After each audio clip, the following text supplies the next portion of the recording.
اعوذ باللہ من الشیطان الرجیم، بسم اللہ الرحمن الرحیم۔ معزز ناظرین، السلام علیکم ورحمۃ اللہ وبرکاتہ۔ لکھنؤ اسٹوڈیو سے ایک بار پھر براہ راست نشریات کے حوالے سے آپ کا میزبان اطہر کاظمی آپ کا خیر مقدم کرتا ہے۔ پروگرام احکام اسلامی۔ آج ماہ مبارک رمضان کی 7 تاریخ ہے، اور اس 7 تاریخ میں آج ہم ڈسکس کریں گے بہت اہم پہلو، خاص طور سے جیسا کہ پچھلے ایپیسوڈ میں اور گزشتہ ایپیسوڈ میں حضرت مولانا نے ذکر کیا کہ اس مہینے میں ہر روزہ دار اللہ کا مہمان ہوتا ہے اور میزبانی کے فرائض خداوند عالم ادا کرتا ہے۔ تو آج ہم میزبانی کے فرائض کو اس مہینے میں کس طریقے سے اس کی فضیلت ہے، اس پر ہم ڈسکس کریں گے۔ ہمارے ساتھ موجود ہے حجت الاسلام والمسلمین علی جناب مولانا مصطفیٰ علی خان ادیب الہندی صاحب قبلہ۔ السلام علیکم آقا۔ علیکم السلام ورحمۃ اللہ۔ آقا، یقیناً جیسا کہ آپ نے فرمایا تھا کہ یہ مہینہ وہ ہے کہ جب اللہ روزہ دار کو اپنا مہمان کہتا ہے، اور یقیناً ایک عظیم ترین انسان وہ ہے کہ جو اللہ کا مہمان ہو جائے۔ تو اب اس مہینے میں ایک مہمان نوازی کی کیا فضیلت ہے، کیسے ایک روزہ دار کو روزہ افطار کرنے کی فضیلت ہے، اور کیا اس میں شریعت کہتی ہے؟ اعوذ باللہ من الشیطان الرجیم، بسم اللہ الرحمن الرحیم، الحمدللہ رب العالمین، وصلی اللہ علی سیدنا محمد وعلیہ الطیبین الطاہرین۔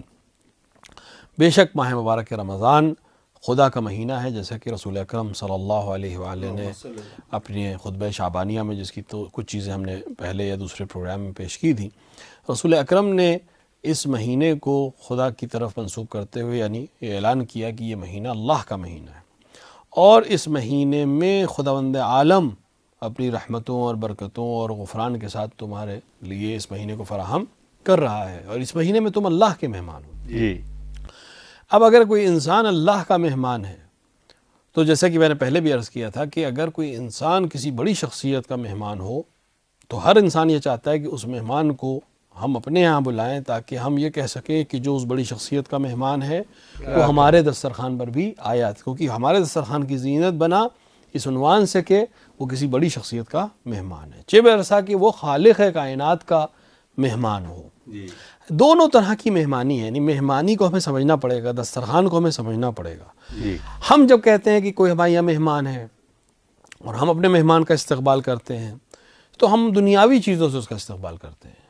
ہم اس کے لیے بیٹھنے کی اچھی جگہ فراہم کریں گے، ہم اس کے لیے اچھے کھانا کھانے کا انتظام کریں گے، اچھے شربت کا انتظام کریں گے، پانی کا انتظام کریں گے، ٹھنڈی ہوا کا انتظام کریں گے، جیسے حالات ہوں، جیسی ضرورت ہو، اس لحاظ سے جو بہترین چیز ہم اس کے لیے فراہم کر سکتے ہیں اپنی بساط بھر وہ ہم فراہم کرنے کی کوشش کرتے ہیں یقیناً۔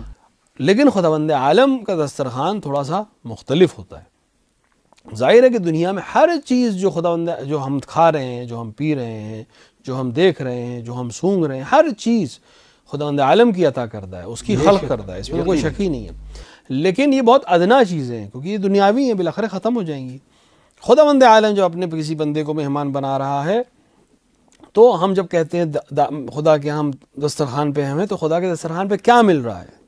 خدا کے دسترخوان پہ ہمیں نیکیاں مل رہی ہیں، خدا کے دسترخوان پہ ہمارے استقبال میں شب قدر ہے، خدا کے دسترخوان پہ ہمارے استقبال میں ماہ مبارک رمضان کی جو سب سے عظیم چیز ہے وہ تلاوت قرآن ہے، تو قرآن سے ہمارا استقبال ہوتا ہے، شب قدر سے ہمارا استقبال ہوتا ہے، دعاؤں کی قبولیت سے ہمارا استقبال کیا جاتا ہے، جو خداوند ہر میزبان اپنے حساب سے چیز عطا کرتا ہے۔ ہم دنیاوی دعوت کرتے ہیں، لہٰذا ہم کھانے پینے کی چیزیں فراہم کرتے ہیں۔ خداوند عالم کھانے پینے کی چیزیں تو پہلے ہی عطا کر چکا ہے، اب اپنے میزبان ہونے کی حیثیت سے کیا عطا کر رہا ہے؟ رحمت عطا کر رہا ہے، برکت عطا کر رہا ہے، بہشت عطا کر رہا ہے، حور عطا کر رہا ہے، اور اس طرح کی چیزیں۔ اب یہ انسان جس کو خداوند عالم نے اپنا مہمان بنایا، اب ایک انسان دوسرا عام انسان اس کو اپنا مہمان بناتا ہے، تو رسول اکرم نے اسی خطبہ شعبانیہ میں اس بات کی طرف اشارہ فرمایا کہ اگر تم ایک جرعہ آب سے کسی کو افطار کراؤ تو گویا تم نے غلام آزاد کرانے کا ثواب حاصل کیا۔ غلام آزاد کرانا ایک بہت بڑی چیز تھی، تقریباً اب غلام ختم ہو چکے ہیں، طولانی بحث ہے کہ غلام آزاد کرانا اسلام نے کس طرح سے شروع کیا اور کیوں کر اس طرح کے احکام بنائے، لیکن بہرحال غلام کو آزاد کرنا ایک بہت بڑی چیز ہے، یعنی ایک انسان کو آزادی دینا، ایک انسان کو تمام قیود سے آزاد کر دینا، یہ ایک جرعہ آب کا ثواب ہو سکتا ہے ماہ مبارک رمضان میں اگر کسی روزہ دار کو ہم کرائیں۔ اسی طرح کہا کہ ایک حب کھجور، یعنی ایک کھجور جو بازار میں ملتی ہے، کوئی اگر انسان ایک کھجور سے کسی کو افطار کرائے تو اس کو عظیم ثواب خداوند عالم عبادتوں کا عطا کرتا ہے. یہ خود خداوند عالم کی طرف سے آتا ہے کہ ہم کرا رہے ہیں افطار، لیکن خداوند عالم اس کی جزا بھی ہم ہی کو دے رہا ہے. جی جبکہ جو چیز ہم دے رہے ہیں وہ بھی خدا کی خلق کرتا ہے. ایسا تو نہیں کہ یہ دسترخوان میرا ذاتی ہے، یہ بھی خداوند عالم نے عطا کیا ہے مجھے، لیکن یہ اس کا کرم ہے کہ دسترخوان میری دی ہوئی چیزوں سے ہے، میری دی ہوئی نعمتوں سے ہے، لیکن چونکہ تم نے اس کا اہتمام کیا ہے اور تم نے دعوت دی ہے، لہٰذا میں تمہیں اس کا ثواب عطا کروں گا. لہٰذا بہترین عمل ہے ماہ مبارک رمضان میں افطار کرانا. یہاں پہ میں یہ بھی اشارہ کر دوں کہ چونکہ اس وقت دنیا کے ایسے حالات سے گزر رہی ہے کہ بہت ممکن ہے کہ بہت سے شہروں میں، بہت سے علاقوں میں اس وقت کسی کو اپنے یہاں بلانا ممکن نہ ہو، یا اس بیماری کی وجہ سے، اس وبا کی وجہ سے، کہ خدا جلد سے جلد اس کو نیست و نابود فرمائے اور تمام مومنین کو اس سے نجات عطا فرمائے. بہرحال بہت ممکن ہے کہ بعض علاقوں میں اس طرح کے مسائل ہوں کہ لوگ ایک دوسرے گھر نہ جا پا رہے ہیں، یعنی چاہتے ہوئے بھی نہ جا پا رہے ہوں، علاقے بند ہوں یا حکومت کی طرف سے ممانعت ہو. تو اس کا یہ مطلب نہیں ہے کہ اگر آپ نے اپنے دسترخوان پہ نہیں بلایا تو ثواب سے محروم ہو جائیں گے. نہیں، ثواب کمانے کے طریقے بہرحال موجود ہیں. آپ بہت آسان کام یہ کر سکتے ہیں کہ کسی کے گھر افطار بھیج دیجئے. اگر افطار بھیجنا ممکن نہیں ہے تو افطار کے عنوان سے اس تک کوئی رقم پہنچا دیے کہ وہ اس کا افطار کر لے، یہ کہہ کر کہ بھائی میں چاہتا تھا کہ آپ میرے دسترخوان پہ آئیں، میرے گھر میں آئیں، میرے گھر کی زینت بنے، میرے دسترخوان پہ آ کر مجھے شرف بخشیں، لیکن حالات ایسے ہیں کہ ہم بلا نہیں سکتے، آپ آ نہیں سکتے، راستے بند ہیں یا جو بھی مسائل ہوں، لہٰذا ہم چاہتے ہیں کہ آج کا دسترخوان آپ ہماری طرف سے اپنے گھر میں بچھائیں. یعنی دسترخوان آپ کے گھر میں ہے لیکن اہتمام میری طرف سے کیا جا رہا ہے. یہ بہت آسان سا کام ہے، ضروری نہیں کہ اس کے لیے ہزاروں خرچ کیے جائیں، جو امکان میں ہو. خداوند عالم کو اس سے مطلب نہیں ہے کتنے لاکھ یا کتنے سو تم نے دیے، اس کو تو اس سے مطلب ہے کہ میں نے جو دیا تھا اس میں سے کتنے تم نے خرچ کیے. لہٰذا ایک بہترین طریقہ یہ ہو سکتا ہے، اگر آپ پہنچا سکتے ہیں تب سب سے اچھا عمل یہ کہ آپ پہنچا دیں. اگر پہنچا نہیں سکتے ہیں، بلا نہیں سکتے ہیں، تو پھر اس طرح سے مدد کر سکتے ہیں کہ ٹرانسفر کر کے یا کسی طریقے سے اس تک پہنچا کر، رقم پہنچا کر، یہ اس تاکید کے ساتھ کہ اس سے افطار کرے تاکہ مجھے افطار کرانے کا ثواب حاصل ہو جائے. اسی طرح سحر ہے، اسی طرح افطار ہے. تو قرآن میں ماہ مبارک رمضان میں افطار کرانا، ماہ مبارک رمضان میں افطار کی سہولت فراہم کرنا ایک عظیم ثواب رکھتی ہے. اب اس میں آپ ثواب کو بڑھا بھی سکتے ہیں. دیکھیں، ثواب یا عمل کی بھی سٹیجز ہوتی ہیں. ایک عمل کے کئی سٹیجز ہو سکتی ہیں ثواب کے لحاظ سے.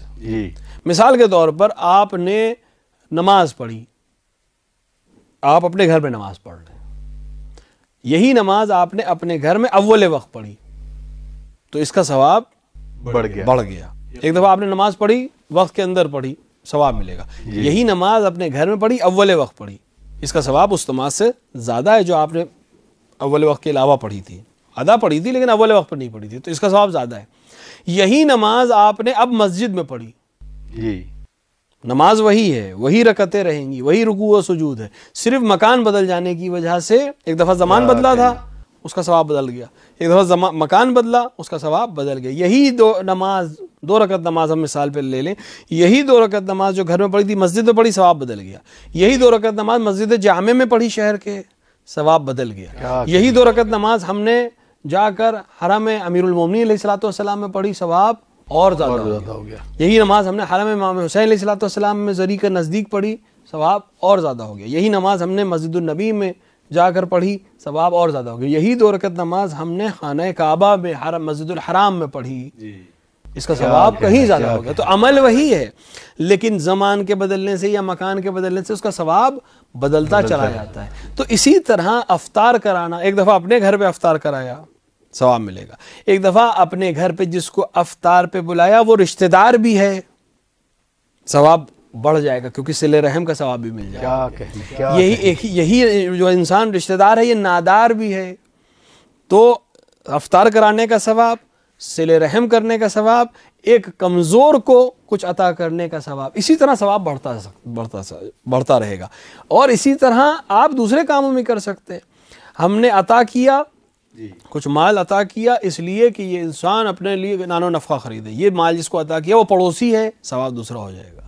یہ مال جس کو عطا کیا وہ مومن پرہیزگار ہے، کسی سے مانگتا نہیں ہے حالانکہ ضرورت مند ہے، ثواب اور زیادہ بڑھ جائے گا. لہٰذا ہم چاہیں تو بہترین طریقے سے ثواب کو، آج امیر المومنین علیہ السلام نے فرمایا کہ جب کوئی تجارت کے لیے نہ ملے تو خدا سے تجارت کیا کرو. تو خدا سے انسان کیسے تجارت کرتا ہے؟ عمل کے ذریعے سے. اچھے اعمال کرے گا ادھر سے اس کو جزا اور نعمتیں ملیں گی ادھر اس طرف سے. میں یہ ضرور چاہوں گا کہ جو تجارت کی بات کی، مثلا آدمی ہر ایک مادہ پسند انسان ہے اور اس کے ذہن میں یہ رہتا ہے کہ ہم کچھ چیز دیں اس کا 70 گنا یا کچھ بڑھ کے ہمیں ملے، وہ مادی شکل میں. مثلا ہم نے کچھ پیسہ دیا کسی کو تو یہ بات ضرور بتائیے کہ وہ جو مادیت والی چیز ہے اس میں بھی اضافہ ہوتا اور اس کے علاوہ بھی جو چیزیں اللہ کی طرف سے عنایت کی جاتی ہیں وہ الگ ہیں. دیکھیں چاہے مادی ہو اور چاہے روحانی ہو، دونوں میں برکت اگر چاہیے تو خدا ہی عطا کرتا ہے. دیکھیں آپ مادے کی مثال خداوند عالم نے دی ہے.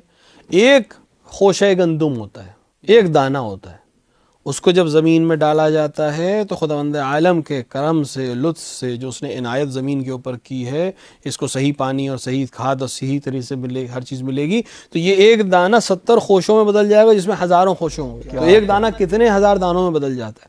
تو خداوند عالم بھی نے یہ مثال قرآن میں دی ہے، نیکی کے لیے دی ہے کہ تم ایک نیکی کرو گے ہم 70 گنا اس کا ثواب تمہیں عطا کریں گے. تو یہ مادی بھی ہے اور اخروی بھی ہے. اگر کوئی انسان چاہتا ہے کہ اس کا مال بڑھے، یعنی دنیاوی مال، مادی مال، پیسہ جسے ہم کہتے ہیں، تو وہ صلہ رحم کرے، اس مال سے انفاق کرے. ہماری پریشانی یہ ہے کہ ہم چونکہ اب مادیت میں بالکل گھر گئے تو ہمیں لگتا ہے کہ اگر ہم نے مال کسی کو دے دیا تو یہ پیسہ کم ہو گیا. در حالانکہ یہ پیسہ بڑھ گیا، جتنا تم نے دیا ہے خداوند عالم اس کو حتماً بڑھا دے گا، اسی دنیا میں بڑھا دے گا. آخرت کا ثواب اپنی جگہ پر ہے، اسی دنیا میں اس میں خیر و برکت دے گا. اب برکت کے طریقے الگ الگ ہوتے ہیں. ایک دفعہ یہ ہے کہ آپ کو اسی مال کو ریٹرن دے دے گا، مثلا آپ نے 10 روپے دیے، 100 روپے آپ کو کہیں اور سے مل گئے. ایک یہ طریقہ، یہ بہت آسان سی چیز ہے. دوسرا کبھی کبھی ایسا ہوتا ہے جس کو ہمیں احساس نہیں ہوتا. آپ نے 10 روپے ایک فقیر کو دیے، آپ کے جو قضاء و قدر الہی ہے اس میں لکھا تھا کہ آپ کو ایک بیماری ملحق ہوگی جس میں آپ کے 100 روپے خرچ ہوں گے. یہ صرف مثال دے رہے ہیں، آج کل اس سے زیادہ خرچ ہوتے ہیں. 100 روپے خرچ ہونے والے تھے. یہ 10 روپے جو میں نے دیے، خدا کر سکتا تھا کہ 100 روپے مجھے واپس کر دے. خدا نے 100 روپے مجھے نہیں دیے، لیکن وہ بیماری جو میرے آنے والی تھی جس میں میری جیب سے 100 روپے خرچ ہونے والے تھے وہ کاٹ دیا اس نے. کیا کہنا. مجھے پتا اس لیے نہیں چلا کیونکہ میں بیمار تو ہوا ہی نہیں.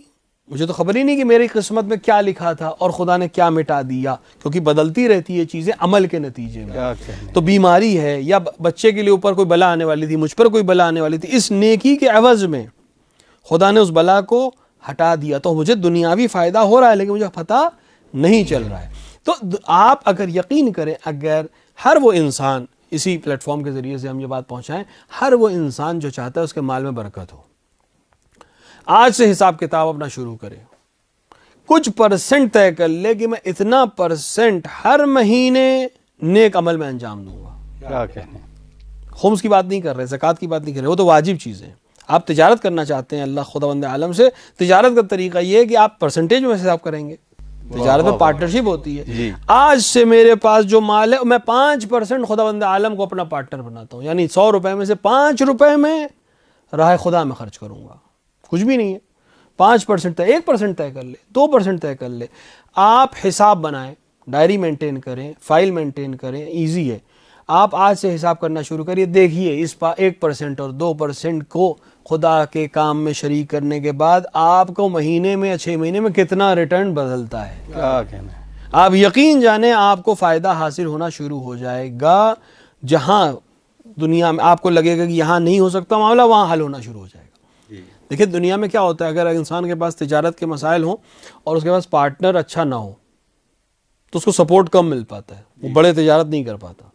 لیکن ایک دفعہ ہوتا ہے کہ پارٹنر بہت مضبوط ہے، پارٹنر کی مضبوطی کی وجہ سے میں بزنس کی فیلڈ میں اپنے پارٹنر کی مضبوطی کا فائدہ اٹھا کے بڑی بڑی تجارتیں کرتا ہوں، اس سے بڑے بڑے فائدے حاصل کرتا ہوں. تو امیر المومنین نے فرمایا کہ جب تمہیں پارٹنر بنانا تو ایسے کو بناؤ جو سب سے مضبوط ہو. خدا سے زیادہ مضبوط کون ہے؟ یقیناً. نہ اس کے پاس مال کی کمی ہے، نہ اس کو موت کا خوف ہے، نہ اس کو کسی طرح سے کوئی کمی تمہیں دینے کے نتیجے میں کوئی کمی اس کے پاس آ جائے گی، نہ اسے کوئی غرض ہے تم سے. یہی 2-3 چیزیں ہوتی ہیں جس کی وجہ سے پارٹنرز میں آپس میں مسئلہ ہوتا ہے. یہاں خدا میں ایسی کوئی کمی ہی نہیں ہے الحمد للہ.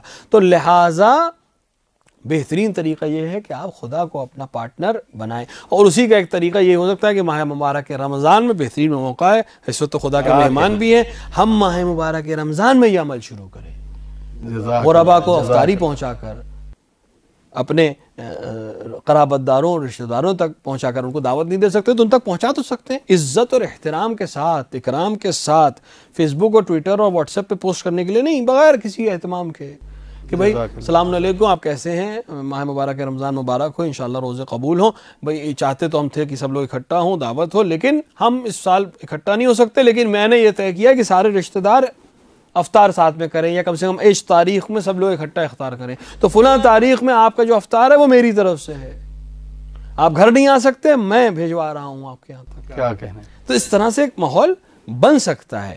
تو اس طرح سے اگر ہم عمل کرنا شروع کریں تو خداوند عالم اس کی جزا اور ہمیں ضرور عطا کرے گا. اس مہینے کی برکت بھی عطا ہوگی, دنیاوی بھی اور اخروی بھی انشاءاللہ. جزاک اللہ خیرہ. ناظرین, آپ دیکھ رہے ہیں پروگرام احکام اسلامی, کیونکہ ماہ مبارک رمضان اسپیشل ہے اور ہم لائیو ٹرانسمیشن میں لکھنؤ اسٹوڈیو سے آپ سے محو گفتگو ہیں, اور ہمارے ساتھ موجود ہیں حجت الاسلام والمسلمین علی جناب مولانا مصطفیٰ علی خان ادیب الہندی صاحب قبلہ. آئیے کچھ سوال لیتے ہیں اور کچھ اہم موضوعات جو کہ اس موضوع کے ساتھ منسلک ہیں ان سے بھی کو ڈسکس کرتے ہیں. آقا یقیناً کیونکہ ہمارا معاشرہ جو ہے خداوند عالم چاہتا تھا کہ ایسا تشکیل ہو کہ جہاں پر انسانی اقدار جو ہے اپنی پائے کمال تک پہنچے اور بلندیوں تک پہنچے. تو اکثر دیکھا جاتا ہے کہ جو بہت اپنے آپ کو سوفسٹیکیٹڈ مسلمان کہتے ہیں اور بہت پیسے والے ہوتے ہیں, ان کے ہاں جو نوکر ہوتے ہیں وہ بھی مسلمان ہوتے ہیں, لیکن جب افطار کا وقت ہوتا ہے تو وہاں پر وہ اپنی فیملی کے ساتھ تو بیٹھتے ہیں, لیکن ایک نوکرانی جو کام کرنے والی وہ اپنے بچوں کے ساتھ بیٹھ کے خاموشی سے افطار کر رہی ہوتی ہے, اور دیکھ رہے ہوتے ہیں اس کے بچے بھی کہ وہاں پر ٹیبل پہ سجی ہوئی تمام غذا ہے لیکن ہمارے بچوں کے پاس نہیں. تو ایک میسج کے ذریعے ایسے لوگوں کو ایک میسج, تاکہ انسان کی وہ جو کمالات تک پہنچانے والی خداوند عالم کی آرزو تھی اس کو بھی سامنے رکھا جائے. بے شک یہ بہت اہم چیز ہے, بہت اہم نقطے کی طرف آپ نے اشارہ کیا, اور ہمیں دیکھنا چاہیے کہ کائنات کی افضل ترین مخلوق, افضل ترین ذات, جس کے پاس تمام نعمتیں فراہم تھی خداوند عالم کی طرف سے, جس کے پاس بہشت سے آنے والی چیزیں تھیں, اس نے بھی کبھی یہ عمل انجام نہیں دیا کہ جب بھی کوئی نعمت حاصل ہوئی اس نے سب کو شریک کیا. چاہے وہ ائمہ علیہ السلام ہو, چاہے وہ رسول اکرم صلی اللہ علیہ وآلہ ہوں, آپ غلاموں کے ساتھ بیٹھ کے کھانا کھاتے تھے. ائمہ علیہ السلام, خصوصاً امام زین العابدین علیہ السلام کے لیے زیادہ ملتا ہے کہ آپ اپنے غلاموں کے ساتھ بیٹھ کے کھانا کھاتے تھے. کسی طرح سے ان کو یہ احساس نہیں ہونے دیتے تھے کہ وہ غلام ہیں اور میں ان کا آقا ہوں. کیا کہنے. صرف وہاں منع فرما دیتے تھے کہ جہاں صدقہ ہوتا تھا, جو کہ صدقہ نہیں کھا سکتے تھے. لہٰذا کوئی دعوت دیتا تھا تو اگر کہہ دیتے اگر امام کہ اگر صدقہ نہ ہوتا میں تمہارے ساتھ ہی, لیکن بیٹھ جاتے تھے, پھر بھی بیٹھ جاتے تھے اس کے دسترخوان پہ, اس کی دعوت پر بیٹھ جاتے تھے. اگر وہ صدقہ ہوتا تو کہتے تھے کہ ہم صدقہ نہیں کھا سکتے, اب تم میرے یہاں چلو, اور اپنے ساتھ بیٹھا کر کھانا کھلاتے تھے. تو ہم اس بات کی کوشش کریں کہ اگر خدا نے ہم کو نوازا ہے, ہمارے دسترخوان پہ 10 قسم کی نعمتیں ہیں, تو وہ انسان جس نے دن بھر محنت کی اور ان 10 چیزوں کو تیار کر کے ہمارے دسترخوان پر سجا دی, یا تو اللہ نے ہے, محنت اس گھر میں کام کرنے والے یا کام کرنے والی خاتون نے یا مرد نے کی ہے, تو اس کا بھی ہم احترام باقی رکھیں. تو جو دسترخوان پہ ہمارے موجود ہو, ایسا نہ ہو کہ اس دسترخوان پہ نہ ہو, کیونکہ یہ خدا کو بالکل پسند نہیں ہے کہ کسی دوسرے کے سامنے نعمتوں کو دکھایا جائے اور اس کو اس سے محروم رکھا جائے. اس نے کہا جو ہم دیں اس میں سے انفاق کرو, تو اگر تمہیں 10 نعمتیں دی ہیں تو ان 10 نعمتوں سے اس کو بھی عطا کرو, کیونکہ بہت چیزیں ایسی ہوتی ہیں جن کا اثر بہت سلولی آپ کی زندگی میں دخل ہوتا ہے. وہ کچھ کہہ نہیں رہا ہے, لیکن یہی ایک حرص جو اس کے دل میں آ جائے کہ میرے دسترخوان پہ کچھ نہیں ہے, ان کے دسترخوان پہ اتنی چیزیں ہیں, خصوصاً تب جب اس نے خود ہی دسترخوان چنا ہو, آپ کے لیے خود ہی تیار کیا ہو. تو اگر آپ چاہتے ہیں کہ یہ برکت باقی رہے, تو ایسا نہ ہو کہ ان کی نظروں کی وجہ سے, ان کے حرص کی وجہ سے, ان کے آہ کی وجہ سے یہ نعمت آپ سے سلب ہو جائے. لہٰذا خیال رکھیں کہ اگر آپ کے دسترخوان پہ 10 چیزیں ہیں تو ان میں سے وہ چیزیں جو اس تک پہنچ سکتی ہیں وہ ضرور اس تک پہنچائیں, تاکہ وہ شریک رہے اس چیز میں, اور خدا اس کے عوض میں اس نعمت کو اور بہتر طریقے سے تمہیں عطا کرتا رہے۔ جزاک اللہ۔ آگا کچھ سوالات ہیں۔ ایک محترمہ کا سوال ہے، یہ پوچھتے کہ یہ خوف جو ہے اس کرونا وبا کا وہ اس قدر ہے کہ روزہ رکھنے کا دل نہیں کر رہا، بہت گھبراہٹ ہے، مجھے لگتا ہے کہ کہیں میں بیمار نہ پڑ جاؤں، تو اس وجہ سے روزے چھوٹ بھی رہے ہیں، رکھ بھی رہے ہیں، تو کیا اس کے لیے حکم ہے؟ کیا بعد میں اس کی قضا رکھنا ہے یا اس کی لیے کیا حکم ہوگا شریعت کا؟ دیکھیے جہاں تک کرونا یا دیکھیے بیماری کا حکم بہت عام سا ہے۔ ہر انسان اگر بیمار ہے یا احتمال دیتا ہے کہ میں روزہ رکھنے کی صورت میں مریض ہو جاؤں گا یا مریض ہو جاؤں گی، تو اس کے لیے روزہ نہیں ہے۔ یعنی یہ احتمال یقینی والا ہو کہ میں اس کو یہ دل میں یہ ہو کہ میں اگر روزہ رکھوں گا یا رکھوں گی تو میں بیمار پڑ جاؤں گی، ابھی بیمار نہیں ہے لیکن بیمار پڑ جاؤں گی یا پڑ جاؤں گا، تو یہ انسان روزہ نہیں رکھے گا، ماہ رمضان کے بعد اس کی قضا انجام دے گا۔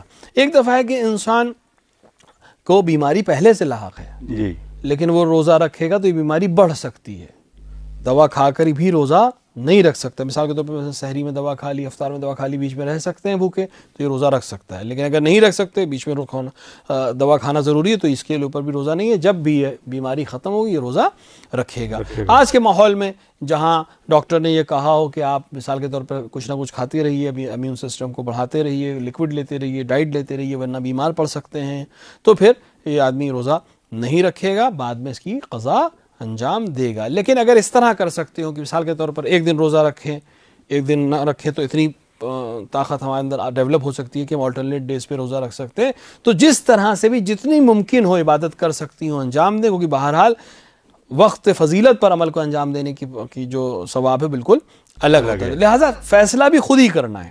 ہم آپ کے لیے فیصلہ نہیں کر سکتے، آپ ہمارے لیے فیصلہ نہیں کر سکتے، ہر انسان خود فیصلہ کرے کہ اس کے جسم میں کتنی طاقت ہے اور وہ اس طاقت کو اس خصوصاً آج کے ماحول میں کس طرح سے یوٹیلائز کر کے روزہ رکھ سکتا ہے۔ اگر لگے کہ میں روزہ رکھ سکتی ہوں تو روزہ ضرور رکھیں، اور اگر خوف ہو، ہراس ہو، ڈر ہو تو روزہ نہیں رکھیں گے، بعد میں انشاءاللہ اس بلا سے جلد یہ بلا دور ہو، صحت حاصل ہو سب کو، اور اس روزے کی قضا کریں گے۔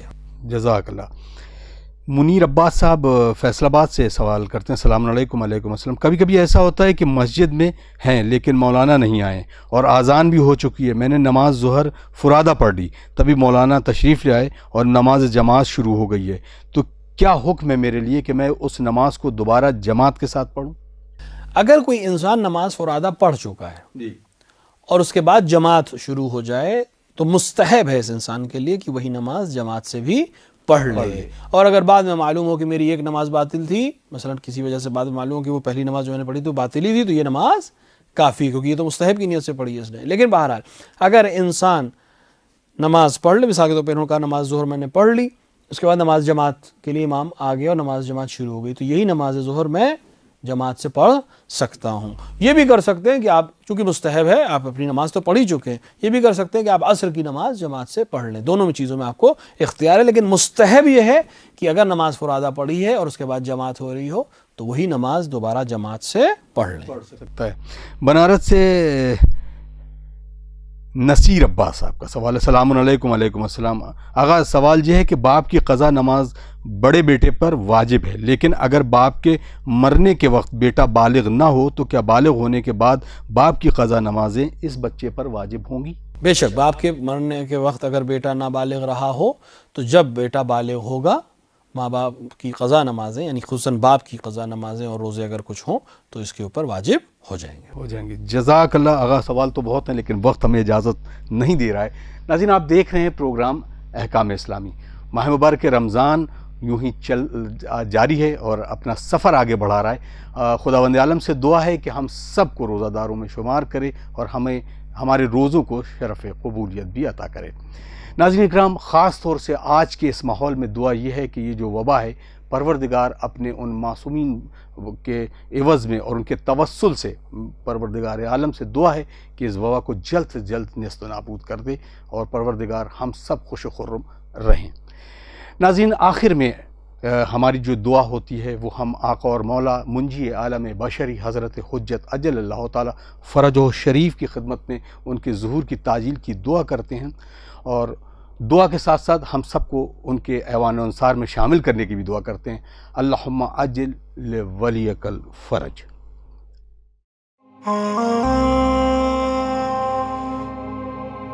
آ